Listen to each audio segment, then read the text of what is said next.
시편 19편 7절 8절에 이렇게 말씀하고 있습니다. 여호와의 율법은 완전하여 영혼을 소성케 하고 여호와의 증거는 확실하여 우둔한 자로 지혜롭게 하며 여호와의 교훈은 정직하여 마음을 기쁘게 하고 여호와의 계명은 순결하여 눈을 밝게 하는도다.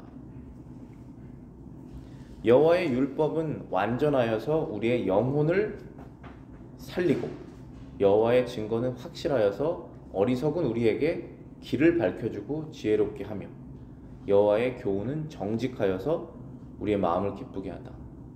여호와의 계명은 순결하여서 우리의 눈을 밝힌다. 우리의 영혼을 위해서 하나님께서 하나님의 말씀을 주신 것입니다. 89번이 그래서 우리에게 이렇게 묻습니다. 어떻게 말씀이 우리에게 구원을 위하여 효력이 있습니까? 하나님의 성신, 성령께서 말씀의 낭독, 성경 봉독이죠. 성경을 읽는 것, 그리고 특별히 강설, 설교를 말합니다. 를 효력 있는 방도로 쓰셔서 죄인을 설복하고 회개시키며 거룩함과 위로로 그들을 세워서 믿음으로 구원에 이르게 합니다. 즉 하나님의 말씀을 통해서 일을 하시는 것은 성령이 하신다는 것이고, 성령이 어떤 방법으로 일을 하시냐면은 사람이 성경을 읽을 때 말씀의 낭독이라는 것이 우리가 이렇게 소리내서 읽는다는 그런 뉘앙스가 있지만 원문에는 그냥 read라고 써 있습니다. 말씀을 읽는 것을 통해서 그 말씀을 내가 읽고 이해하고 머릿속에 두고 마음에 담는 것을 통해서 성령이 일해서 성령께서 일하셔서 우리에게 은혜를 주신다는 것이죠. 특별히 강설을 효력 있는 방도로 쓰셔서라고 되어 있습니다. 특별히 설교를 효력 있는 방도로 쓰셔서라고 되어 있습니다. 그래서 우리가 물론 일상생활에서 말씀을 읽지만 하나님께서 세우신 이 교회에서 강대상에서 선포되는 설교를 통해서 우리의 마음을 일깨우신다는 것이죠. 그때 성령이 일하신다는 것입니다. 그래서 제가 말씀을 준비하지만 제가 말씀을 선포하면서 저에게 은혜가 되지 않으면 그 말씀은 효력 없는 말씀이죠. 저도 제가 하나님 말씀을 전하면서 동일하게 은혜를 받습니다. 여러분과 같이. 근데 은혜를 받는 내용이 다 달라요. 여러분들이 필요한 말씀들이 이 설교 말씀 중에 다 다릅니다. 그래서 그거를 받은 은혜를 가지고 나누실 때 그게 더 풍성해지겠죠. 저도 제가 전한 말씀을 가지고 집에 와서 주일 오후에는 아이들과 같이 오늘 무슨 말씀을 들었는지 그런 걸 리뷰를 하는 시간이 있어요. 서로 얘기를 나누면서 어떤 것을 적었는지, 그래서 그 적은 거에 대해서 조금 더 깊게 얘기를 해보고, 또 제 아내도 아이들 옆에 있다 보면은 설교 잘 못 들으니까 주중에 한 번 더 들어요. 그래서 제가 유튜브 말씀을 올리기 시작한 거거든요. 어린아이들 데리고 있는 어머니들 때문에. 그래서 그걸 듣고 그 말씀이 좋았다, 난 이렇게 은혜가 됐다, 이런 얘기를 하죠. 그 말씀을 통해서 하나님께서 일을 하시는 것입니다. 일을 하셔서 목적이 뭡니까? 우리가 구원 얻을 수 있도록, 구원 얻은 것에 대한 효력이 더욱더 강할 수 있도록 하시는 것이죠. 그럼 그것이 어떤 효력이 있느냐 하면은 여기 89번에 이어서 설명하고 있죠. 죄인을 설복하고, 원문에는 convince라고 되어 있습니다. 설득한다는 것이죠. 그리고 회개시키며, 원문에는 convert라고 되어 있어요. 그래서 convince and convert입니다. convince는 사람을 설득하는 것이고 convert는 사람이 바뀌는 것이죠. 변화된다는 것입니다. 전환되는 것이죠. convert는 사람이 바뀌려면 설득이 돼야 됩니다. 그런데 절대로 하나님에 대한 이 말씀은 사람이 사람을 설득할 수가 없어요. 사람이 하나님의 말씀을 사용해서 전할 수는 있지만 최종적으로 그 사람이 설득되는 것은 성령이 하시는 것입니다. 그렇지 않습니까? 여러분들 다 자녀 키워보셨잖아요.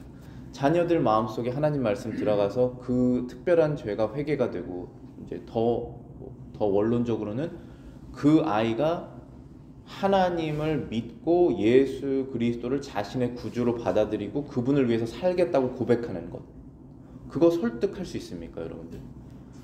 여러분들 배우자, 여러분들 친구 설득할 수 있습니까? 그건 성령이 하시는 것입니다. 근데 무엇을 통해서 하십니까? 하나님의 말씀으로 하십니다. 그 말씀을 통해서 하시는 것이에요. 거룩함과 위로로 그들을 세워서 믿음으로 구원에 이르게 합니다. 설득되고 회개돼서 거룩함과 위로로 그들의 신앙을 세워서 결국 구원에까지 이르게 한다. 그렇기 때문에 이 말씀은 하나님께서 구원을 위해서 사용하시는 방편이다. 그러니 부지런히 사용해야 한다 라는 것이죠. 90번 문항입니다. 하나님의 말씀을 어떻게 읽고 들어야 그것이 구원을 위하여 효력 있게 됩니까? 하나님의 말씀이 구원을 위하여 효력 있게 되려면 우리는 부지런함과 준비와 기도로서 말씀에 집중하며 그 말씀을 믿음과 사랑으로 받아들이고 우리의 마음에 간직하고 우리의 생활에서 실천해야 합니다. 여러 가지 중요한 요소가 나와 있습니다. 우리가 말씀을 읽을 때 어떻게 해야지 우리의 구원에 관해서 효력이 있습니까? 우리는 말씀을 부지런히 읽어야 됩니다 라고 되어 있습니다. 우리는 말씀을 준비하고 읽어야 됩니다. 우리는 말씀을 기도하며 읽어야 됩니다. 그리고 말씀에 집중해야 됩니다 라고 되어 있습니다. 여러분들 말씀 우리가 평소에 시간 내서 읽으려고 하면 여러 가지 더 급한 일들이 발생하는 것 같고 생각나는 것 같고 중간에 말씀 못 읽게 되고 그런 일이 많이 있지 않습니까? 그렇기 때문에 꾸준히 여러분들이 매일 꾸준히 하시는 것이 있습니까? 그것보다 말씀을 더 위에 두시라는 것이고 준비 물론 습관적으로 말씀 읽는 것이 필요하다고 생각해요. 저는 그렇지 않으면 습관이 없으면 이게 말씀을 읽는 것이 탄력이 생기지 않거든요. 그런데 그렇다고 해서 습관적으로 아무런 마음의 준비도 없이 오늘 말씀 한 장 빨리 읽어야겠다 이런 식으로 해서는 우리가 은혜가 되지 않지 않습니까? 그래서 준비한 상태에서 하나님께서 나에게 은혜 주실 것을 기대하면서 말씀을 읽어라 라는 것입니다. 거기엔 반드시 기도가 필요하겠죠.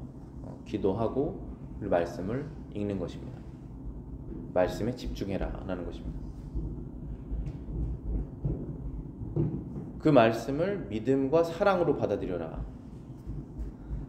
이게 중요한 것이죠. 우리가 얼마나 그 교만한 것이 남아있냐 하면은 사람이 하나님의 말씀은 사람이 다 이해할 수 없는 것이 정상이죠. 다 이해할 수 없습니다.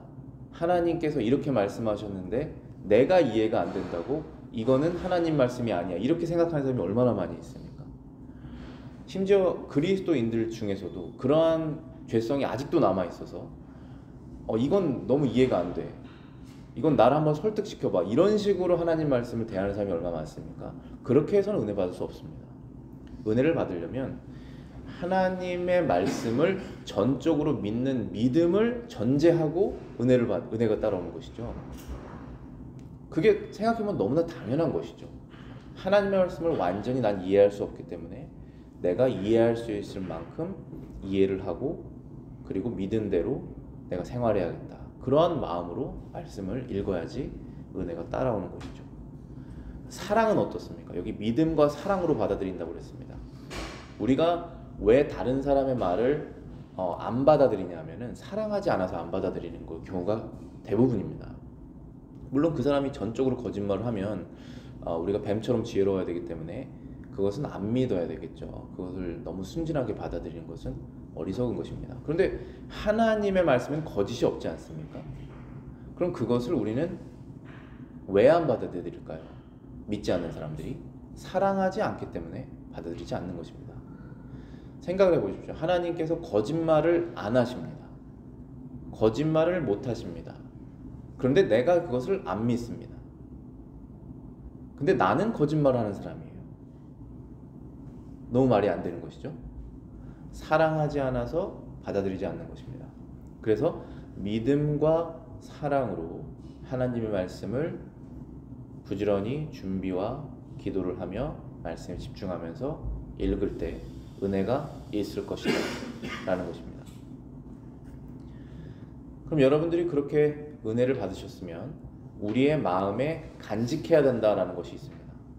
여러분들 마음속에 하나님의 말씀, 성경 말씀을, 이 성경을 피지 않고, 지금 성경을 가지고 계신 분도 있지만 성경을 닫고 성경에 있는 말씀 중에 마음속에 있는 것이 얼마나 있습니까? 시편 23편, 창세기 1장, 요한복음 3장, 잘 알려져 있는 구절들 마음속에 담겨져 있습니까? 그거 좋은 것이죠. 그럼 그 이외에 마음속에, 여기서 간직한다라고 써 있는데 원문에는 treasure이라고 써 있어요. 마음속에 보물처럼 간직하고 있는 성경 구절들이 얼마나 있습니까? 여러분들이 어떤 상황에 내가 늘 반복하는 죄를 만났을 때 하나님의 말씀이 나의 그 죄를 막는, 그러니까 게을른 것, 예를 들어서 음란하는 것, 화를 내는 것, 자기중심적인 것, 물질을 계속 만능주의처럼 내가 계속 물질 얘기만 하는 것, 그런 것을 했을 때 하나님의 말씀이 그것을 막아야 하잖아요. 돈을 사랑하는 것이 일만하게 뿌리구나. 사람이 모든 것을 다 얻고도 하나님께서 나의 생명을 데려가시면 아무 소용이 없는 것이구나. 그러한 말씀이 탁탁 들어와서 우리의 죄를 막을 수 있다라고 말씀하시는 것이잖아요. 그렇게 마음속에 treasure, 간직하라고 말씀하시는 것입니다. 그래서 우리가 아이들에게 말씀을 외워라, 어렸을 때 그 암기 능력이 훨씬 좋지 않습니까? 말씀을 외우게 계속 시키고 하는 것이, 기억이 없으면 우린 적용할 수가 없습니다. 완벽하게 다 못 외우시더라도 여러분이 늘 넘어지는 그 죄 앞에서 떠오르는 말씀들이 있으셔야죠. 그래야지 변화가 생기지 않겠습니까? 늘 죄를 짓고서 그냥 웃고 넘어가면 변화가 생기겠습니까?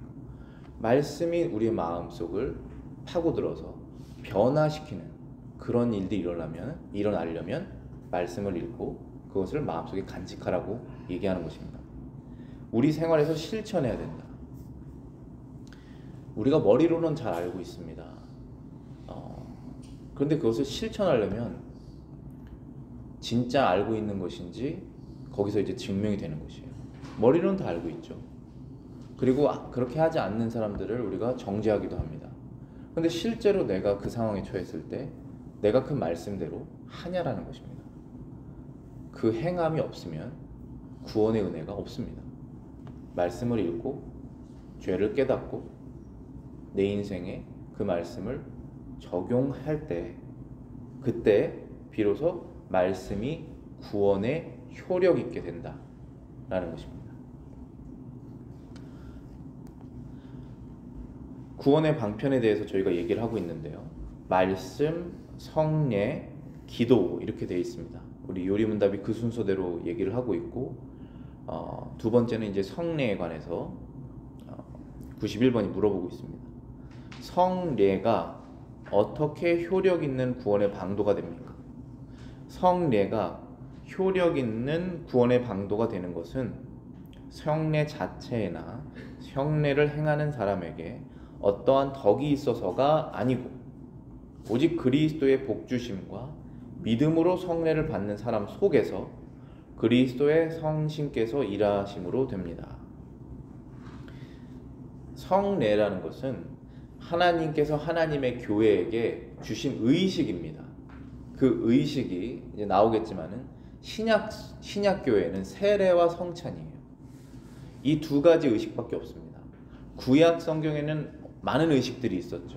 유월절을 지키는 것, 여러 가지 절기들, 제사도 다 성례이고, 그리고 할례도 성례이고, 굉장히 많은 성례들이 있습니다. 그런데 신약에서는 딱 두 가지로 하나님께서 줄이셨어요. 그것이 세례와 성찬입니다.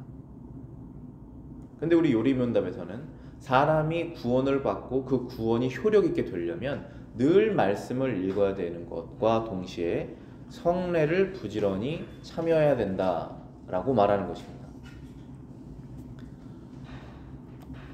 91번 그 답을 보겠습니다. 성례가 효력 있는 구원의 방도가 되는 이유는 성례 자체나 성례를 행하는 사람에게 어떠한 덕이 있어서가 아니다.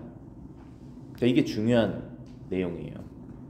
자, 보면은 성례 자체에 덕이 없다.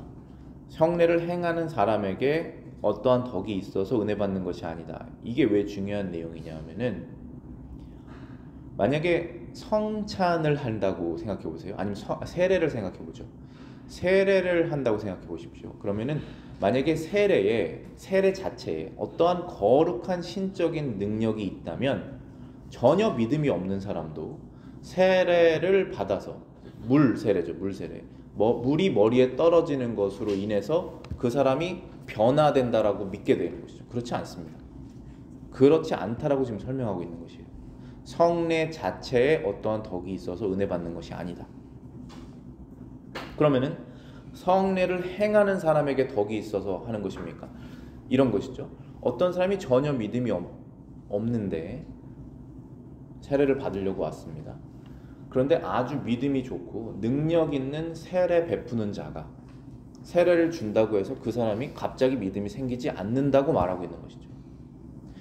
이렇게 구분을 딱 정하는 이유가 분명히 그것이 성경의 말씀이기 때문에 그렇게 말씀하시는 것도 있고, 이러한 행동이, 이러한 프랙티스가 천주교에서 일어나고 있기 때문에, 가톨릭에서 일어나기 때문에 우리가 그 부패한 교회에서 나와서 프로테스탄트, 개신교를 우리가 다시 시작을 한 거 아니겠습니까? 새롭게 생겨난 교회가 아니라 타락한 교회를 다시 개선하고자 리폼을 하는 것이잖아요. 그래서 여러분들 천주교 신자들 만나보시면은, 물론 그런 동일한 그런 행태가 교회에서도, 이 기독교에서도 일어나고 있으니까 문제긴 한데, 전혀 신앙이 없어요. 하나님과 예수 그리스도에 대한 확실한 믿음이 없는데, 나는 세례를 받았기 때문에, 나는 성찬을, 거기는 성찬이라고 하지 않고 미사를 하니까, 미사를 오늘 참여했기 때문에 나는 구원받은 자다, 이런 식으로 생각하는 사람이 얼마나 많이 있습니까? 그래서 그 구원의 권위를 사제에게 두죠. 그런 것을 여기서 차단하고 있는 것입니다. 그런 생각을. 그러면 어디에 어떻게 은혜를 받느냐 하면은, 오직 그리스도의 복주심과 믿음으로 성례 받는 사람 속에서 그리스도의 성령께서 일하심으로 됩니다. 여기에서 또 하나님의 성령, 그리스도의 성령이 나오십니다. 사람이 성례를 참여할 때, 그때 믿음으로 성례를 참여하라고 되어 있는 것입니다.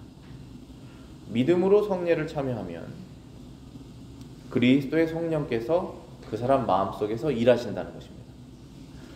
믿음이 생긴 사람이 예수 그리스도를 처음으로 받아들이고 여기에 convince, 설복돼서, convert, 회개돼서 이제는 거듭난 사람으로 예수를 자신의 구원자와 주인으로 믿는 그 믿음이 생겼을 때 세례를 받습니다. 그것이 세례잖아요. 그 믿음으로 세례를 받았기 때문에 그리스도의 성령께서 그 사람에게 구원의 은혜의 혜택을 주신다는 것입니다. 성찬도 마찬가지죠. 우리가 세례 받은 사람이, 나는 이제 보이지 않는 그리스도의 이 몸된 교회에 영적으로 들어와서 아직도 내가 그 믿음을 유지하고 있다, 그 믿음을 버리지 않고 그리스도 몸에서 밖에서 나가지 않았다 라는 것을 확인하기 위해서 성찬을 참여합니다. 떡과 포도주를 참여합니다. 근데 그것을 믿음으로, 예수 그리스도 안에 있는 나의 믿음으로, 천국에 대한 소망으로, 지옥 형벌을 그리스도께서 나 대신 받으셨다라고 하는 그 믿음으로 참여했을 때, 그때에 그리스도의 성령께서 그 사람의 마음속에 구원의 은혜의 혜택을 주신다는 것입니다. 이것이 바로 하나님께서 사람을 구원하시기 위해서 만들어 놓으신 방편, 즉 말씀과 그리고 성례라는 것입니다. 이것을 부지런히 사용해라는 것이죠. 그러면 성례가 무엇입니까? 제가 말씀을 설명을 드렸지만 92번에 다시 한번 나오고 있죠. 성례는 그리스도께서 세우신 거룩한 예식이고, 이 예식 가운데서 그리스도와 새 언약의 유익이 눈에 보이는 표로서 믿는 사람에게 표시가 되고 인쳐지며 적용된다. 이 새 언약의 유익, 어떤 유익이 있습니까? 영생을 얻는 유익, 죄 용서 받는 유익, 하나님을 아버지라고 부를 수 있는 유익, 그리스도께서 우리의 주인이 되시는 그 유익을 세상 모든 사람이 받는 것이 아니잖아요. 그 언약에 들어온 사람들이 받는 것이지 않습니까? 아버지를 이제 하나님을 아버지라고 부르면서 그 유익이 영적인 것이죠. 지금 눈에 보이는 것이 아무것도 없습니다. 천국 눈에 보이지 않죠. 부활하신 예수 그리스도 제자들은 봤지만 우리는 볼 수 없죠. 하나님께서 지금 존재하시고 내 인생을 관여하시고 주장하시고 선한 길로 이끄시고 계시다는 사실 눈에 보이지 않죠. 내가 죽으면 천국에 갈 것이다 라고 하는 그 구원의 보증, 어떤 증서 있으십니까 여러분들? 눈에 보이지 않죠. 이 모든 것들을 볼 수 있는 표시로 라고 써 있는 것이에요. 지금 새 언약의 유익이, 원문에는 benefit이라고 되어 있어요. benefit of the new covenant. 새 언약의 유익이 눈에 보이는 표로서 믿는 사람들에게 표시되고 인쳐지고 적용된다. 인쳐진다는 것은 인이에요. 인. 이렇게 편지 봉투에 딱 인을 찍지 않습니까? 그러면 이거는 원문이다라고 하는 인이 있는 거. seal, 영어로는 seal이라고 그러죠. 그 인치는 것이라는 것이에요. 눈에 보이는 표로서. 이 사람이 영적인 존재지만 육적인 존재라서 이 어떠한 표시가 없으면 영적인 것을 그대로 받아들이기 너무 약한 존재입니다. 그래서 눈에 보이는 표, 그리고 눈에 보이는 표시. 그러니까 세례를 받을 때, 세례를 만약에 누군가가 신자가 돼서 세례를 받을 때 이 강대상 뒤에서 숨어서 세례를 주면 여러분 볼 수가 없잖아요. 여기에서 다 보이는 앞에서 세례를 주죠. 그럼 여러분 시각적으로 눈으로 보신 것입니다. 아, 저것이 영적으로 하나님의 천국에 들어간다라는 건 표시구나. 이미 알고 있는 영적인 내용이지만 그것을 눈으로 확인한다는 것입니다. 성찬도 마찬가지예요. 떡을 쪼개고 그리고 떡이 나뉘어지고 떡을 먹는 그 모습을 통해서 그리스도의 죽으심으로 내 죄가 용서받았구나라는 사실을 확인하는 것입니다. 그래서 이게 성례가 그 목적이 있는 것이에요. 그 눈으로 보는 표시. 그런데 사람이 구원을 얻고 계속 구원의 혜택이 점점 증가하고 유지하고 증가되려면은 말씀을 읽는 것과 동시에 성례를 부지런히 참여해야 된다라고 말씀하신 것이에요. 93번에는 신약의 성례가 어느 것입니까? 했을 때 성례는 세례와 성찬이다 라고 되어 있습니다. 이 세례와 성찬은 교회 밖에서 이루어질 수 없습니다. 세례와 성찬은 교회 밖에서 이루어질 수 없어요. 이 교회 밖에서 성찬과 세례를 하는 것이 카톨릭 천주교의 프랙티스고, 그리고 베프티스트 처치도 침례교도 이 세례를 교회 밖에서 행하기도 해요. 그리고 어떤 교회들은 만약에 어떤 성도가 몸이 아프셔서 교회를 못 나와요. 그러면은 직접 가서 목회자가 성찬을 그 사람에게 베풉니다. 그렇게 하는 것이 성경적이지가 않습니다. 그렇게 하면 좋겠지라고 일반적으로 생각하지만 그것이 하나님께서 원하시는 것이 아니에요. 왜냐하면 세례와 성찬은 교회 안에서 이루어져야 되는 것입니다. 교회는 건물이 아니죠. 교회는 건물이 아니라 교회는 믿는 사람들의 그룹입니다. 그 그룹 안에서 이루어진다는 것이죠. 그래서 말씀 열심히 읽고 기도 열심히 늘 하는데 교회를 부지런히 참여하지 않고 속하지 않는 사람들, 구원의 혜택이 유지되지 않고 성장하지 않습니다. 말씀, 성례, 기도, 이 세 가지가 우리의 구원의 혜택을 성장시키는 것이라고 말씀하셨잖아요. 그래서 전혀 바뀌지 않습니다. 그 사람의 인생이. 왜냐하면 하나님의 몸된 교회에 속하지 않았기 때문에 그렇습니다. 당연한 것이죠. 만약에 여러분들 몸이 머리에서 이제 음식을 먹는데 분리된 몸의 기관은 성장하지 않을 것 아니겠습니까? 당연한 원리입니다. 그래서 몸된 교회에 속해서 성례를 참여하는 것을 통해서 우리의 신앙이 유지되고 성장된다는 것입니다. 세례가 무엇입니까? 세례는 성부, 성자, 성령의 이름 안으로 연합시키는 물로 씻는 성례입니다. 세례는 물로 씻는 것입니다. 세례는 우리가 그리스도에게 접붙여짐과 은혜 언약의 유익에 참여함과 주님의 것이 되기로 약속함을 표시하고 인친다.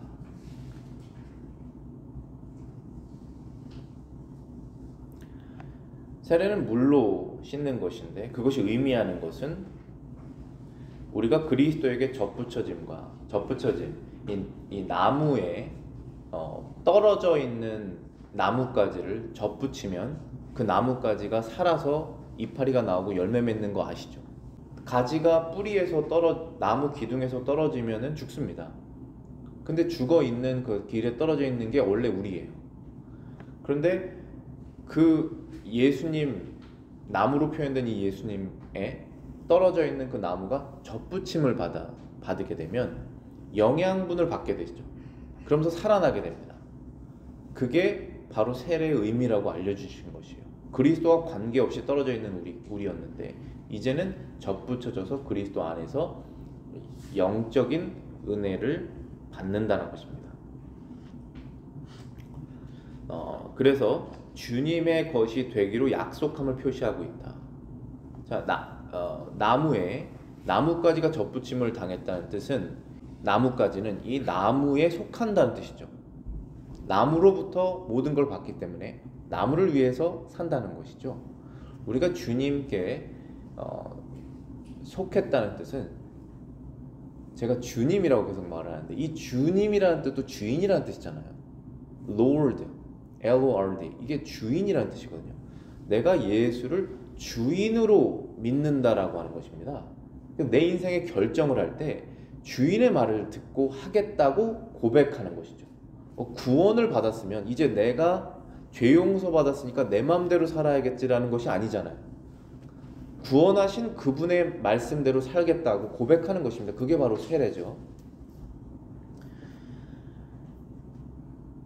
그것이 세례의 의미라는 것입니다. 성경에 로마서 4장 11절에 저가 할례의 표를 받은 것은 무할례 시에 믿음으로 된 의를 인친 것이다 라고 로마서 4장 11절에 아브라함의 믿음에 대해서 말하고 있습니다. 아브라함이 할례를 받지 않은 상태에서 하나님께서 약속하신 것을 믿는 믿음으로 하나님께서 너는 의롭다라고 하는 그러한 선포를 하셨어요. 그런 다음에 할례를 받았습니다. 그러니까 믿음이 먼저입니까? 세례가 먼저입니까? 세례를 받으면 믿음이 따라옵니까? 믿음이 없으니까 목사님 이 아이를 아니면 저를 세례를 주세요. 저도 믿음이 생기게 그렇게 되는 것입니까? 전혀 그렇지 않죠. 믿음이 생긴 다음에 믿음이 생겼다는 표시로 세례를 받는 것입니다. 세례 없어도 그 사람은 믿음이 있고 구원받은 것이 맞아요. 그렇지만 그 사람의 영적인 유익을 위해서 그리고 다른 신자들의 영적인 유익을 위해서 세례라고 하는 의식을 하나님께서 행하라고 명령하신 것입니다. 그래서 믿음이 있는 사람이 세례를 받는 것이에요. 그래서 세례를 받는 것으로 인해서 그 사람의 믿음이 더 성장하게 될 것입니다. 믿음으로 참여했을 때. 세례는 어떤 사람에게 베풉니까? 보이는 교회 밖에 있는 사람에게 베풀지 않는다. 자, 보이는 교회와 보이지 않는 교회가 있습니다. 보이는 교회는 지금 우리 모여있는 이 그룹이에요. 지나가는 사람들이 저기 보고 저 사람들 누구예요? 했을 때 저 사람들 예수 믿는 사람들이고 저 사람들 교회예요 라고 말할 수 있죠. 보이는 교회는 사람들의 그룹입니다. 그래서 보이는 교회 밖에 있는 사람에게 세례를 베푸지 않습니다. 만약에 이 그룹에서 우리가 있는데 전도를 나갔어요. 그런데 전혀 예수 믿지 않는 사람이 그 전도의 능력 있는 말을 듣고 죄를 회개하고 설복이 됐어요. 나도 이제 예수 믿고 천국에 가고 싶습니다 했다면 그 사람의 다음에 행할 일은 교회로 들어오는 것입니다. 그리고 교회 안에, 그게 보이는 교회예요. 보이는 교회 안에 들어왔을 때 그를 세례를 주는 것이에요. 그래서 보이는 교회 밖에서 세례 주지 않는다는 것입니다. 누구든지 예수 그리스도를 믿고 주님께 순종하겠다고 고백할 때 비로소 베푼다. 이 두 가지가 있습니다. 근데 우리가 이 첫 번째 것만 강조하고 두 번째 거를 강조 안 하고 세례를 주는 것으로 인해서 교회가 굉장히 약해지는 것을 발견한 것입니다. 누구든지 예수 그리스도를 믿으면 세례를 주죠. 그런데 믿었으니 이제 순종하겠습니까? 라고 하면 아닌데요 라고 하면 안 되겠죠. 그래서 믿고 따르겠다라고 하는 사람에게 세례를 주는 것입니다. 왜 중요하느냐 하면 우리는 세례 받은 다음부터 바뀌어야 될 게 너무나 많기 때문에 하나부터 열까지 다 바꿔야 되지 않습니까? 그런데 순종하겠다고 하는 마음이 없으면 바뀌지 않습니다. 그리스도의 주인이 아니죠. 아직까지 아닐 것입니다. 천국이 있다는 것 정도 믿겠죠. 내가 죄인이어서 지옥 가지 않고 싶다라는 거 믿겠죠. 그렇지만 그리스도가 나의 주인이셔야 되지 않겠습니까? 그렇다고 해서 우리가 완전히 한 번에 바뀐다는 것도 아닙니다. 그러나 주인으로 내가 삼고 싶다라고 하는 마음에 동의가 있냐는 것입니다. 누구든지 그리스도를 믿고 주님께 순종하겠다고 고백할 때 비로소 세례를 베푼다. 보이는 교회의 회원의 유아들도 받습니다. 유아 세례를 성경이 가르치고 있다라고 부연 설명하고 있는 것입니다. 예수님께서 제자들에게 모든 족속으로 제자를 삼아서 세례를 주어라 라고 되어 있습니다. 제자 삼으라는 뜻은 예수님을 구원자로 믿고 따를 사람들을 찾아서 그 사람들에게 세례를 주라는 것이죠. 회개하여 예수의 이름으로 세례를 받고 죄사함을 얻으라. 사도행전 2장 38절입니다. 38절입니다. 회개하여 예수의 이름으로 세례를 받고 죄사함을 얻으라. 반드시 회개가 먼저 일어나고, 그러니까 믿음이 먼저냐 회개가 먼저냐 그것은 순서는 참 말하기 어렵지만 회개와 믿음이 일어나고 그리고 순종하겠다는 마음이 생겨서 자발적으로 보이는 교회에 들어오고자 하는 사람들에게 세례를 주라라는 것입니다. 여기까지 하고 다음 주에 이어서 하겠습니다.